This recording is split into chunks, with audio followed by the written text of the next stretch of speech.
Olá, pessoal, tudo bem com vocês? Boa noite.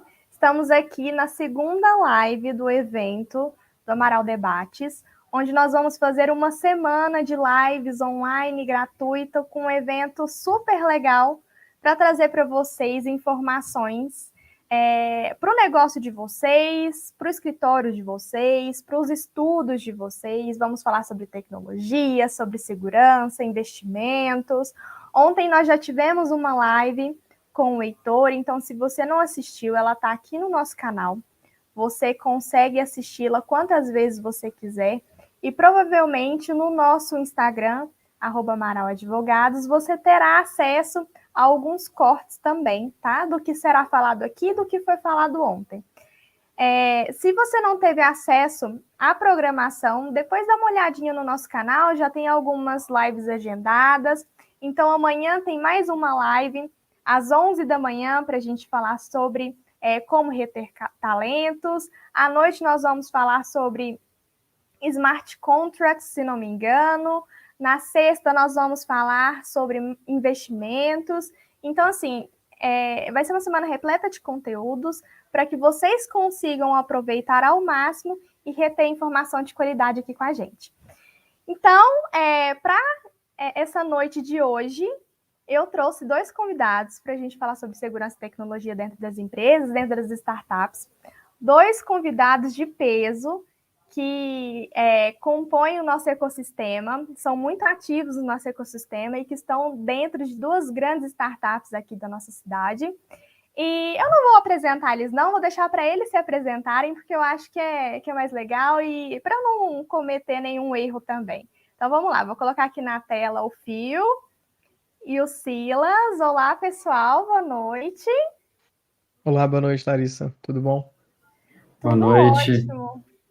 Gente, fico muito feliz por vocês terem aceito o convite de estarem aqui nessa noite de hoje. Eu tomando um pouquinho do tempo de vocês, mas é por uma boa causa. E é só agradecer mesmo por vocês estarem aqui disponíveis para contribuir com a gente, para poder ceder um pouquinho do conhecimento de vocês para a galera que está nos assistindo. Bom, gente, Obrigado, Larissa, pelo convite, viu? Excelente introdução. imagina, imagina. Se apresentem, por favor. Contem para as pessoas que estão nos assistindo quem são vocês, o que vocês fazem, aonde vocês estão. E aí, Silas, você começa? Pode ir, filho, fica à vontade. Beleza, tranquilo. Bem, pessoal, sou o Fio, sou diretor administrativo e financeiro aqui na T10. Já estou na T10 há uns 3 anos. E há mais ou menos um ano atrás, a gente procurou uma parceria com a Amaral e foi excelente, porque a gente estava imaginando uma coisa tão restrita em cibersegurança e a gente saiu de lá muito melhores, né, do que a gente entrou, né, Lari? E a gente está aqui para poder falar um pouco mais sobre isso, uma experiência pessoal que eu tive, né, junto com a implementação, principalmente com a Amaral, e também um pouco dos estudos que eu tive que fazer com uma legislação tão recente, tão nova, né, como por exemplo a LGPD. É isso. E você, Silas, nos conte de onde você é. Show. Boa noite novamente, Larissa. Obrigado pelo convite. Parabéns pela iniciativa aí da Amaral Advogados. A gente precisa de trazer esse tema para mais foco, né? Conversar mais sobre isso, discutir mais sobre esse assunto que vem tomando conta aí de todas as manchetes, principalmente. Bom, eu me chamo Silas Lopes, trabalho aqui no Social Bank, uma fintech de Uberlândia. A gente tem enfrentado vários desafios aí, né, no que se refere à segurança, a gente também tem trabalhado na questão da LGPD, e eu tenho trabalhado aqui nesse foco de colocar as coisas em ordem para atender plenamente a LGPD e tudo no que se refere à segurança da informação e também privacidade de dados. Bacana. Bom, eu acredito que hoje nós teremos alguns pontos para abordar, né, na nossa conversa. Eu acredito que se eu não delimitar muito bem sobre o que a gente vai falar, a gente vai ficar horas aqui conversando, porque tem muita coisa a ser dita, principalmente em um ano de adequação, em um ano que provavelmente no próximo ano iniciará as fiscalizações pelo órgão fiscalizador. Então, eu vou trazer alguns pontos, um pouco de cada de tudo, do que é a lei, do que esperar, do qual é o perfil da empresa que vocês trabalham, e também vou fazer algumas perguntas sobre questão de vazamento de informações, tanto de colaboradores e do que pode vir a acontecer, do que a gente pode esperar. Vamos lá, vamos começar com... Eu acredito que essa nossa live pode ser polêmica, inclusive.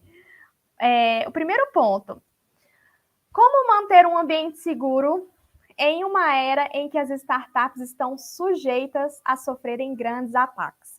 Como que a gente pode se preparar para esse tipo de comportamento, tendo em vista que a digitalização tem se tornado cada vez mais evidente, não só nas startups, mas nas empresas, no modo geral? Como que vocês enxergam esse cenário?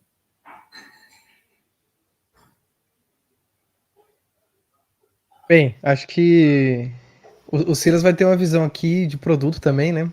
Eu até já começar aqui falando um pouco mais como que é o meu contexto. E você pegou dois personagens que estão em realidades, assim, relativamente distintas.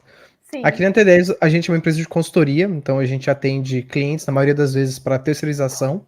Então, o nosso contato com dados sensíveis, ele é bem restrito, né? Diferente, por exemplo, talvez, se eu estiver falando alguma coisa errada, você já pode corrigir. Mas diferente, por exemplo, de um app, de um banco que tem uma série de informações, né, do cliente diretamente onde ele recebe. Então, para o nosso caso, são práticas e medidas diferentes para, por exemplo, se eu fosse uma empresa de marketing, se eu tivesse algum produto, né? Então, como o nosso produto é vender serviços, é um pouco diferente. Mas eu acredito que o ponto principal para a gente conseguir manter um ambiente seguro é construir uma cultura, inicialmente, com colaboradores e clientes. Isso acredito que independente do setor, diferente do desafio que você está vivendo em relação com dados, né? E é até mesmo a melhor forma também de prevenir que alguma coisa aconteça e, logicamente, remediar caso exista alguma incidência, né? Que muitas das vezes a gente procura muito nessa ideia de não, nunca vai acontecer, mas gigantes da tecnologia e governos muito bem desenvolvidos tecnicamente são vítimas e muitas vezes de grandes ataques, né? Então, é difícil você falar, não, nunca vai acontecer comigo. Então, essa cultura de cibersegurança, ela também auxilia no momento em que você tem uma incidência, vamos assim por dizer, por remediar. Então, é inevitável que possa vir a acontecer e é importante você estar preparado para isso. Eu acredito que esses são os pontos mais importantes, principalmente a gente que carrega ali, né, uma autoridade no desenvolvimento. Então, é fácil, por exemplo, um parceiro nosso fazer uma relação que, isso aqui está acontecendo porque a T10 não fez uma boa segurança. Mas, na verdade, de alguma forma, se colocar ali numa posição não só de interlocutor, mas também de estar promovendo uma segurança que pode, por exemplo, né, vir desde o processo comercial, de recrutamento, até na construção, por exemplo, do banco de dados, no repasse de informação, quem tem acesso e quem não tem acesso, né? Então, acho que essa cultura proativa, ela auxilia em todo sentido, tanto para minimizar, e quanto mesmo para diminuir, né, o perjúrio que poderia ter por um ataque, por exemplo. Ótimo, respondeu muito bem, Fio. A cultura é o ponto primordial que tem que ser levado em consideração em todos os negócios, até mesmo nossa vida pessoal, né? Essa questão de cultura é o ponto mais relevante, porque é ela que vai manter tudo aquilo que foi pré-definido, tudo que foi desenhado em funcionamento, né? Mas não só para o mundo de startups, né, mas para qualquer tipo de empresa, de qualquer tamanho, eu penso que agregado também à cultura, fazer um básico já ajuda muito no ponto de vista técnico, né? Então, ter um sistema operacional licenciado, assim como as principais aplicações, manter as atualizações em dia de sistema operacional, das aplicações, ter uma rede segura, né, através de VPN, sistemas com duplo fator de autenticação, treinamento, talvez, é um ponto muito importante também a ser levado em consideração para fortalecer essa questão de cultura, né? Então, são medidas que vão ajudar qualquer empresa de qualquer porte a lidar com a questão de cibersegurança, de contexto de proteção de dados no geral. Então, só para reforçar, concordo demais com a questão de cultura, as pessoas são sempre o elo mais fraco em questão de segurança da informação.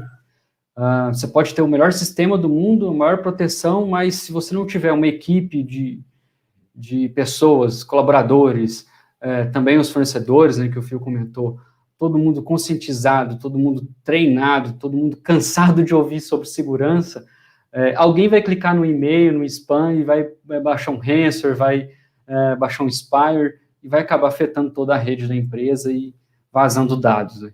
Então, a cultura é o essencial, é o primordial, e é isso que vai mover todas as outras questões técnicas, administrativas, sistemas, redes, enfim.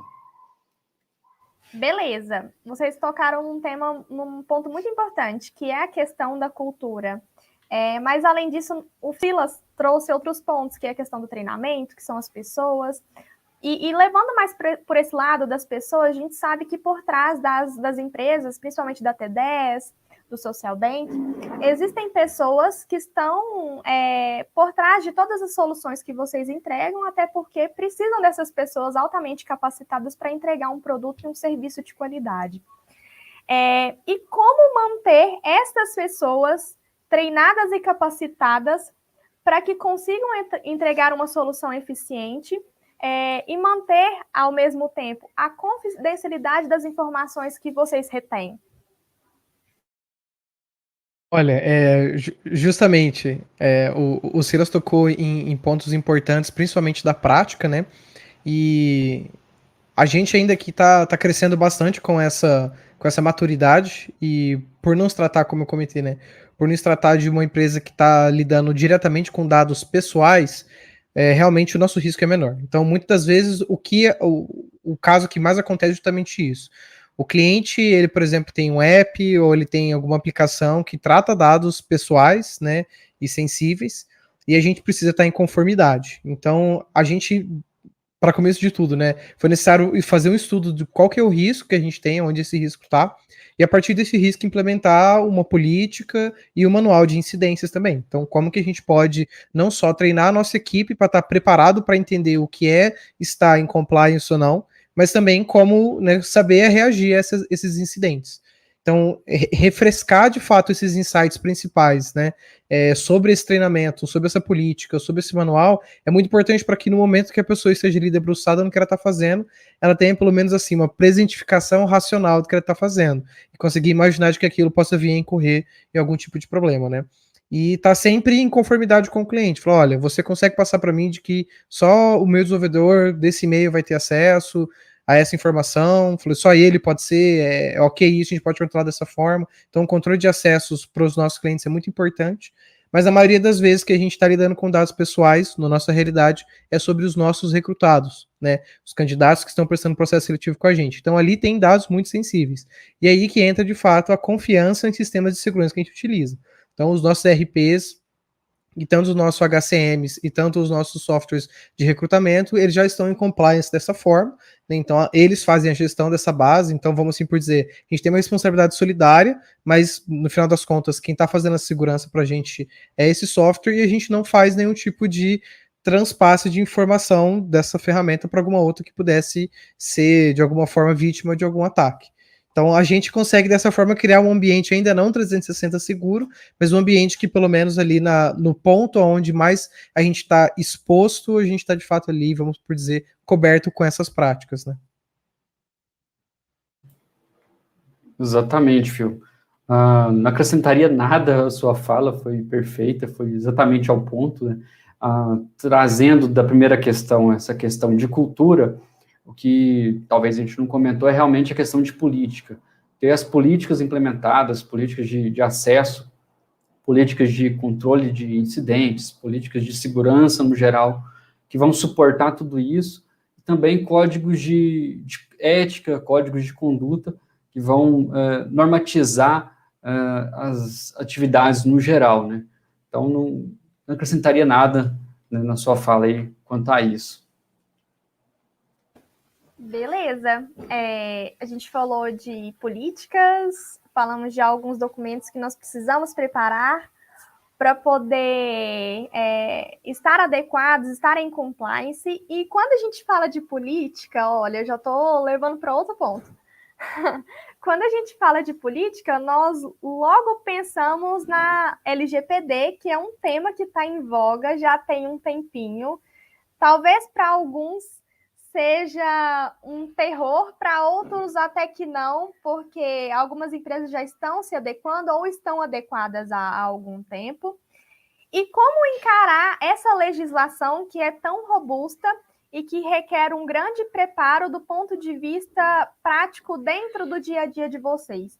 Tem sido um desafio essa adequação? Não tem sido um desafio, foi legal, o pessoal adotou aí dentro, culturalmente foi ok. Como que foi essa experiência de vocês em respeito à legislação? Manda ver, Silas. Agora eu vou deixar você começar. Show. Bom, eu tenho trabalhado diretamente, né, com um projeto de adequação aqui no Social Bank, e o maior desafio é realmente trazer a cultura, né, de privacidade de dados, nem tanto de segurança. Segurança, a gente já vem falando disso há um bom tempo, a gente já tem políticas implementadas, a gente já tem diversos controles sendo utilizados, mas agora a conversa é um nível um pouquinho mais alto, né? A gente está falando agora de privacidade. Com a segurança implementada, você protege os dados, mas a privacidade ela é um pouco além disso. Ela exige um pouco mais de proteção e um pouco mais de atenção no que a gente faz. E a LGPD ela trouxe para todas as empresas, né, não só no contexto aqui do Social Bank, eu acredito que eu posso generalizar isso, mas ela trouxe questões que antes a gente não pensava. O armazenamento de dados, por que eu estou solicitando esses dados? Por quanto tempo eu vou ficar com esses dados? Se eu precisar excluir, eu posso sair simplesmente excluindo, limpando a minha base de dados ou não? Eu acredito que ninguém está preparado ainda para responder de pronto essas perguntas. E é nesse movimento de adequação que você vai começar a olhar para os seus processos, entender o que aquele processo, por que aquele processo existe, que tipo de dados ele está tratando, está transmitindo ali dentro do contexto da empresa, e a LGPD traz o direito, né, do titular de dados solicitar exclusão, principalmente. E a pergunta que eu acredito que poucas pessoas têm a resposta é: se o titular me solicitar a exclusão desses dados, eu posso excluí-los e eu não vou ter nenhum problema com nenhuma lei que me obrigue a ficar com esses dados ou não, ou eu perco competitividade no mercado, enfim. Eu acredito que nem todos têm essa resposta ainda, porque ninguém havia parado para pensar nisso. Excluir dados, né? O usuário vem, faz um cadastro, compra um produto, ou adquire um serviço que eu preste, e depois de determinado tempo eu tenho que excluir esses dados. Por que eu não posso ser com esses dados por 5, 10, 20, sei lá, 50 anos, né? Até a minha empresa existir. Então, acho que esse é o grande desafio que a LGPD trouxe, que é olhar para todos os processos e responder não somente essas, né, mas a várias questões referentes a isso. Fio? Certeza. Silas, muito, muito bom. E eu até achei interessante você começar a fala, para eu também refletir. Muito curioso que pra gente aqui, sempre essa foi realmente a mesma ideia. Não, quanto tempo a gente puder fazer uma projeção de qualquer coisa que seja, eu tenho 30 anos, né, pra gente fazer análise. A gente que é desenvolvedor aqui, curte muito ciência de dados, pensa, pô, a gente vai usar sempre isso a nosso favor. Então, muito bem colocado sobre essa preocupação de competitividade, porque, de fato, né, uma vez que você consegue interpretar uma série de dados de 30 anos, você consegue tomar decisões melhores, né, olhando por um passado de 30 anos. E é justamente, acho que esse pra gente foi o ponto mais difícil na adequação, de ter que entender que, né, o dado não é um valor, a não ser que você tenha um claro sentido para ele, e esse sentido pode ser dividido com a pessoa que é dono desse dado. Então, assim, pode ser que você coloque o dado aqui e esse dado fique com a gente para usar por 10 anos, né? Tudo bem que a gente está falando de pessoa jurídica, né? Nesse meu caso, é bem menos complexo que no caso de pessoa física. Mas vamos colocar na posição que às vezes a LGPD vem obrigar de que você não guarde dados, né, de pessoa jurídica por muito tempo, e a gente vem de fato a entender isso. Então, compartilhar que a gente pode utilizar esses dados para incremento aqui dentro seria um passo muito importante que hoje a gente, apesar de não obrigado, a gente divide isso com os nossos parceiros.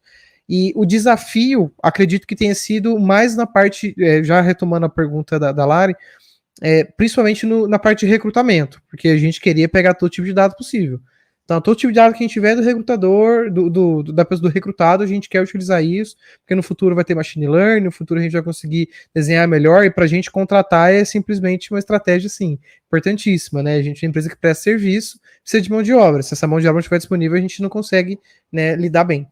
Então, esse foi, acho que, um desafio mais importante de entender quais dados, de fato, a gente vai guardar, quais dados a gente vai poder utilizar, mas de forma geral, acredito por se tratar mesmo, né, de toda a clientela nossa sem tecnologia, os nossos parceiros serem de tecnologia e os nossos colaboradores, em esmagadora maioria, serem de tecnologia, esse sentido da privacidade e da segurança já está um pouco mais assim, aculturado de fato do que alguma outra área, né? Por mais que a gente tenha aqui uma área de back-office, ela representa 7, 5% de todo, né, a empresa que a gente tem, então ainda é pequeno.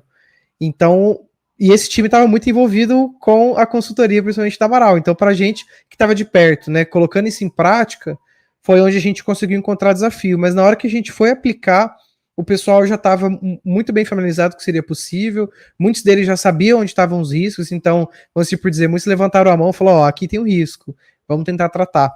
E muito curioso foi um teste que a gente fez, de fato, a gente não dividiu com os nossos desenvolvedores, né, e outras pessoas aqui da empresa que a gente estaria realizando um teste desse tipo, e as pessoas foram solicitadas, né, como se tivesse de alguma forma, né, sendo auditada ou sendo fiscalizada, e a reação foi muito simples, muito natural, foi muito tranquila, sabia muito bem como executar, alguns deles nunca nem tinham ouvido falar nisso, né, e a gente percebeu que no fim das contas o desafio estava mais mesmo nesse sentido do recrutamento.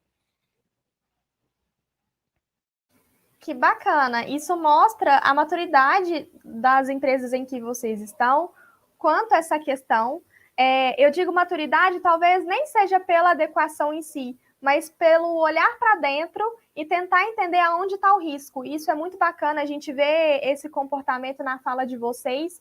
Quer dizer que vocês, muito provavelmente, estão mais do que preparados para uma possível fiscalização, e não só isso, para poder transmitir essa cultura para outras pessoas também, o conhecimento que vocês têm, e entregar essa questão de privacidade, proteção de dados, e entregar todas essas informações para outras pessoas, para que elas também se preparem de uma forma adequada.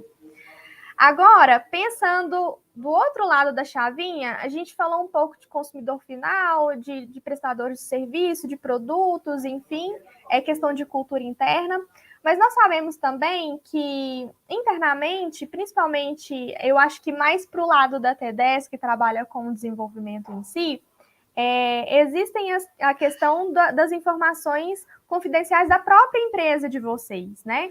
Eu acredito que o Social Bank também tem esse tipo de informação. Quanto à questão de, não só de base de dados, mas desenvolvimento de código, etc. Quando a gente busca, normalmente, quando se contrata um talento, né, para trazer para dentro, normalmente esse talento terá acesso às informações, às soluções que são desenvolvidas e que são entregues ao consumidor, ao cliente de vocês, tanto em forma de produto ou em forma de serviço. Como que vocês lidam com essa questão, pensando mais para o lado do código, questão dos direitos autorais? Vocês cedem o talento cede esses direitos autorais para a empresa ou não? Vocês nunca pensaram sobre esse ponto? Ou eu estou falando grego? Me contem um pouquinho sobre isso, porque eu acho que esse ponto também é muito importante para a questão quando a gente fala de segurança e tecnologia. Certeza. E acho que qualquer desenvolvedor que não assistiu ao filme, né, a rede social, não sabe o que a gente está falando de propriedade intelectual. E de fato, né, a gente fala que esse é um filme que qualquer nerd tem que ver, com certeza qualquer desenvolvedor tem que ver. Então, aquela luta do Zuckerberg com os irmãos gêmeos, né, o Winklevoss, coloca assim uma coisa super troiana, né, de como que uma disputa sobre um código, sobre propriedade intelectual pode levar. Então, isso é sempre pauta em qualquer discussão de investimento da empresa de tecnologia, que o nosso sonho sempre foi esse, uma empresa para ser de fato, né, uma empresa de venture capital. Então, a gente sempre soube que essa ideia de, né, propriedade intelectual em algum momento ia ser principalmente vinda da parte dos sócios. Então, já o nosso contrato social, o nosso contrato de trabalho, né, já ele é muito bem desenvolvido para que todo aquele código que seja desenvolvido seja muito claro, que independente de quem esteja fazendo, é um consultor PJ que a gente tem aqui dentro, é um seletista, é um sócio, é um prolabore, é um parceiro que está aqui, né, trabalhando com a gente, utilizando a nossa interface, a nossa metodologia de desenvolver software, já fica muito claro que essa pessoa está cedendo. Então a gente, vamos assim por dizer, não deixa nenhuma linha que não seja preenchida. E quando a gente está falando na posição de, ok, está desenvolvendo um código para um cliente, nesse contrato o cliente nunca vai querer que isso não esteja bem desenhado. Então ele sempre fala, ó, tudo que você fizer é meu. Ah, mas isso aqui vai dar luz a outra coisa, não pode nem parecer muito. Se parecer demais, talvez a gente pega para a gente, você tem que dividir conosco. Então, o cliente já demanda da gente rapidamente uma cláusula, deixa muito claro que todo o desenvolvimento é propriedade dele. Então, nesse aspecto, né, desde o D0 nosso, isso está ali claro para a gente, que a propriedade intelectual é muito importante, né? Então, a gente era uma sociedade de 5, hoje uma sociedade de 2 pessoas, então a gente teve rescisão societária, e esses sócios também saíram sabendo que eles não podem utilizar o que, né, fizeram aqui para os nossos clientes, né, ou fizeram internamente. Inclusive, a gente tem um produto aqui que a gente está desenvolvendo, e esse código todo foram feitos por esses sócios, e esses sócios ficaram bem claro que eles cedem todos os direitos em relação a isso. Então, enquanto dessa forma for possível, né, logicamente que sempre cabe interpretações, né, arbitrárias dentro disso, do que é da T10, o que não é, que isso foi feito, horário de trabalho, né, ou não é, ainda a gente está, eu diria que relativamente respaldado. E como é que é aí no Social Bank, Silas?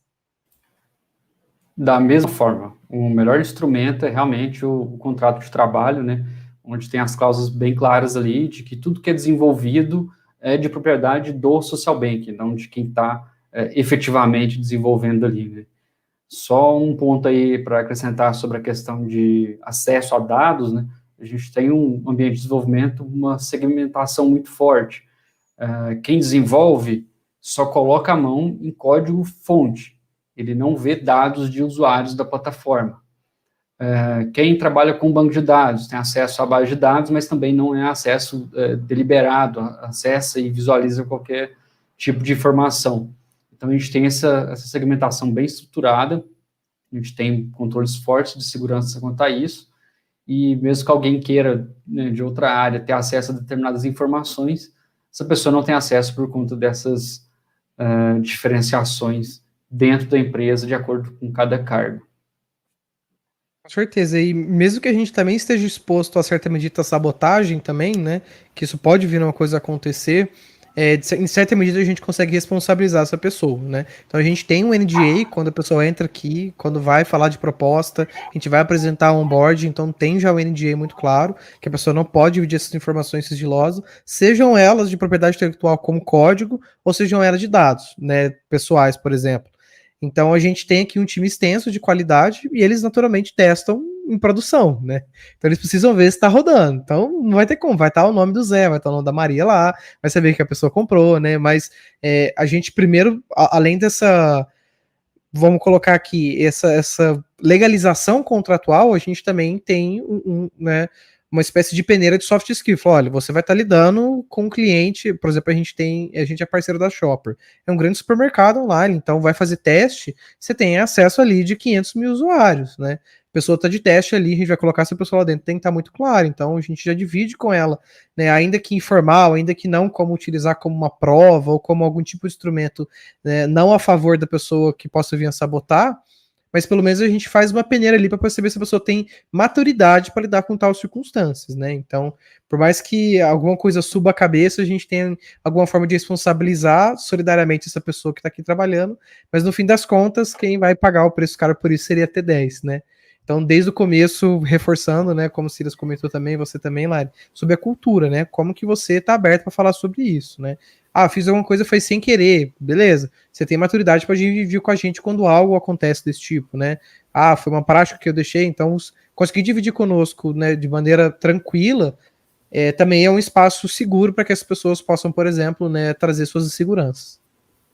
Show! E muito bacana que tudo isso que vocês falaram, essas medidas que vocês usam, esses cuidados que vocês tomam, está muito atrelado a estar em compliance, né? Tomar esses cuidados, estar em conformidade com os parâmetros legais, tomar cuidado com as cláusulas contratuais para que nenhuma informação dessa vaze, né? Bom, gente, já caminhando para os minutos finais, a gente percebe que, com todo esse assunto que nós desenvolvemos aqui na live de hoje, um dos pontos chaves, se não assim, um dos mais peculiares e mais melindrosos, assim, são os golpes digitais, né? Que, querendo ou não, como a gente disse lá atrás no comecinho, pode ser que venha a acontecer algum dia, todo mundo está sujeito a passar por isso.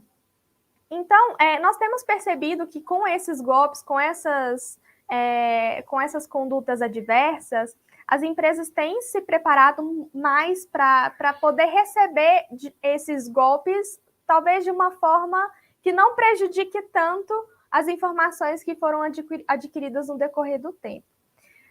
Quais dicas vocês deixam aqui no final dessa live para essas empresas que possam vir a passar por isso, para que elas estejam em conformidade com a lei e para que elas não se assustem tanto com os impactos desses golpes digitais? Tricky question.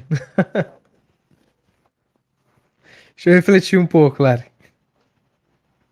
É bem polêmica, é bem para fazer vocês pensarem um pouquinho. Enquanto o Phil pensa, deixa eu ir comentando algumas coisas aqui, né? Com certeza. Do ponto de vista de segurança, a gente tem vários níveis.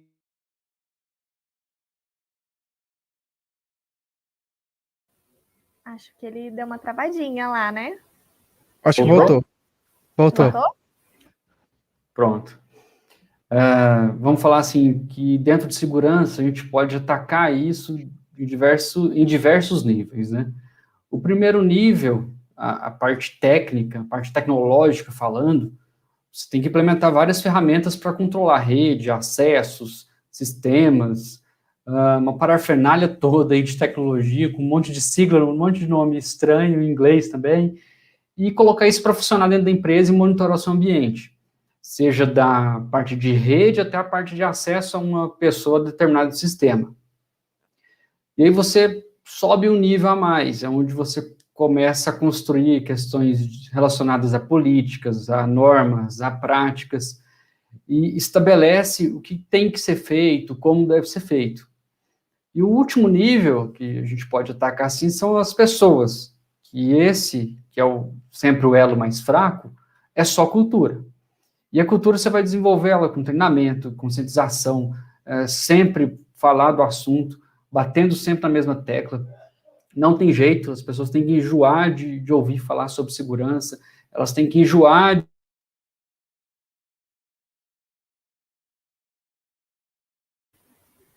No auge do raciocínio. Vamos ver se ele vai voltar. Tava bem legal a fala dele.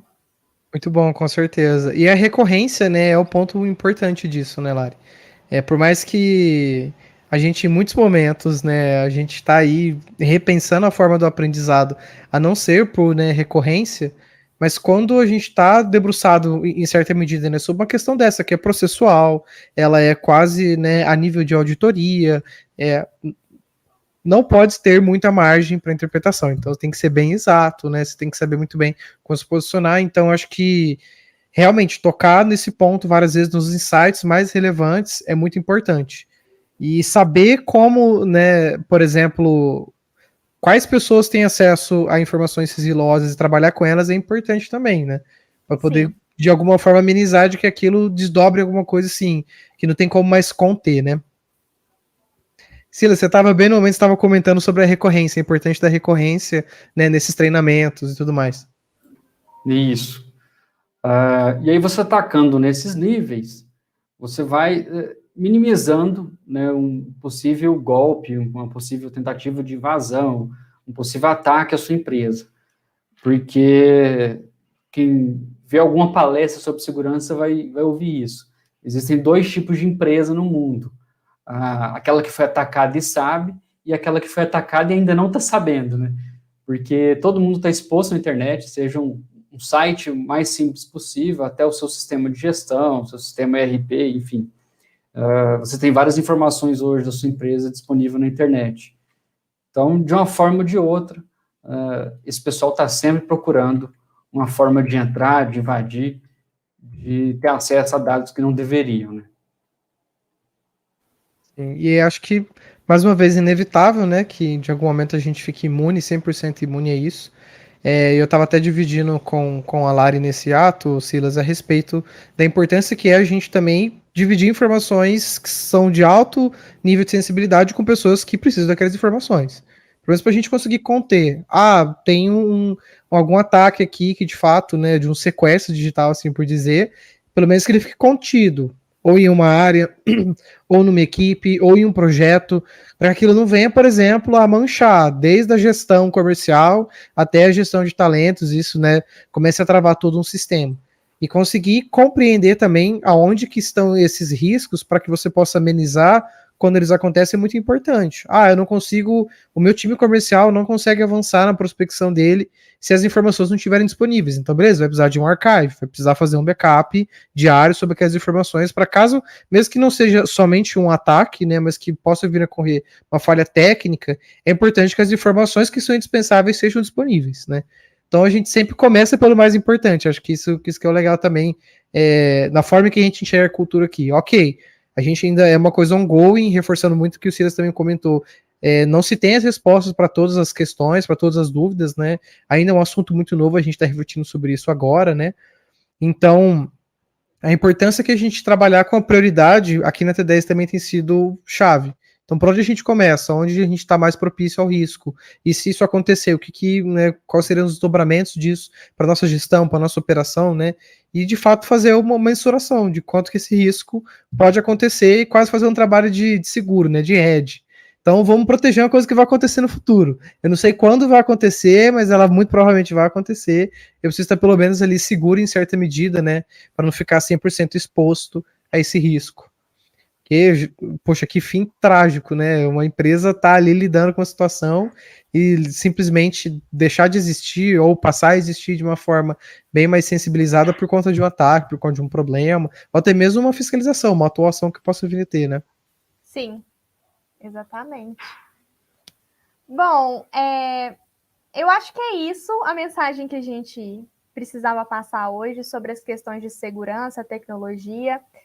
No dia a dia que vocês passam por aí, os preparos, o que vocês esperam do futuro, como vocês já estão adequados, como vocês respeitam a lei que existe, geral de proteção de dados. Foi muito legal o nosso encontro de hoje. Vou deixar mais uns minutinhos abertos. Vocês gostariam de falar mais alguma coisa? Deixar uma mensagem final, uma frase de efeito, um slogan de outdoor para a galera que está nos assistindo? A Lara coloca a gente na saia justa, né, Sila? Você viu, né? Pois é. Esse é meu papel hoje. Olha, eu diria para trate seus dados da mesma forma que você trata a sua contabilidade. Então eu penso dessa forma. Qualquer pessoa que consiga sentar naqueles processos, olhar como você tem fazendo sua segurança de dados, né?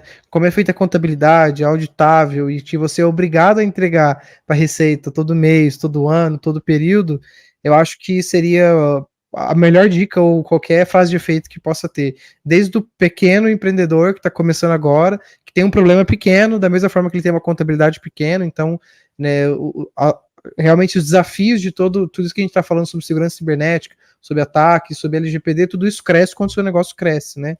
Então a gente pensa de forma proporcional, você conseguir saber qual espaço você ocupa e como que esse espaço que você ocupa está suscetível ou não a algum tipo de problema, eu acho que é muito importante. Então trate sua segurança de dados como você trata sua contabilidade. Você vai falar muito sobre a empresa. Boa. Show. Eu não falaria algo muito diferente, mas trate os dados dos seus clientes, fornecedores ou colaboradores como se fossem seus, porque a LGPD ela trouxe o poder para o titular, né, para as pessoas, de que os dados que estão em determinada empresa são dela, não da empresa, né? Muitas empresas ainda não se tocaram para isso. A empresa está só usufruindo dos dados daquela pessoa, então proteção Comodato, máxima, né? ali, né? É um comodato, né? Só um aluguelzinho ali, rápido, e tem que ter fim, né, segundo a LGPD. Então, o ponto é esse, né? Tratar os dados como se fossem seus mesmo, porque eles não são.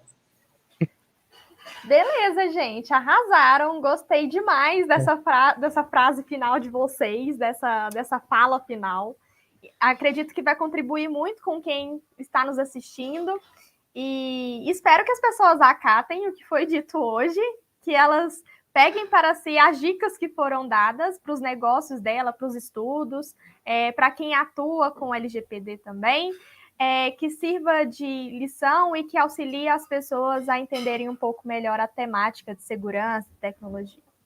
Bom, gente, muito obrigada mesmo por terem aceito o convite de estarem aqui hoje, numa quarta-feira, 7 da noite, quase 8. A gente sabe como o tempo é precioso, mas eu acredito que vocês contribuíram bastante para a construção do nosso evento.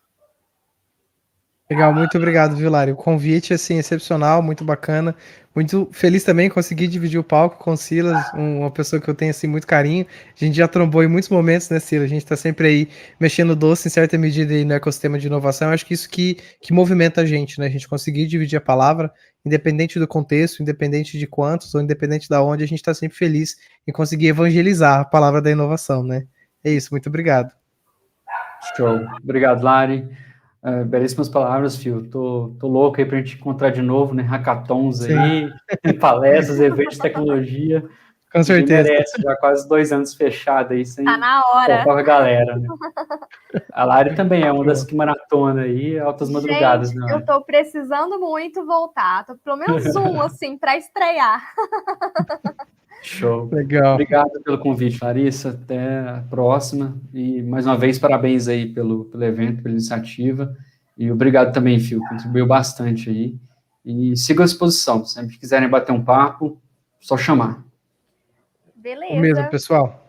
Até mais, obrigado. Gente, até mais. Vou encerrar aqui, mas vai ficar gravado. Assistam quantas vezes quiser e amanhã tem mais. Boa noite. Obrigado, até mais. Boa noite. Tchau, tchau. Até mais.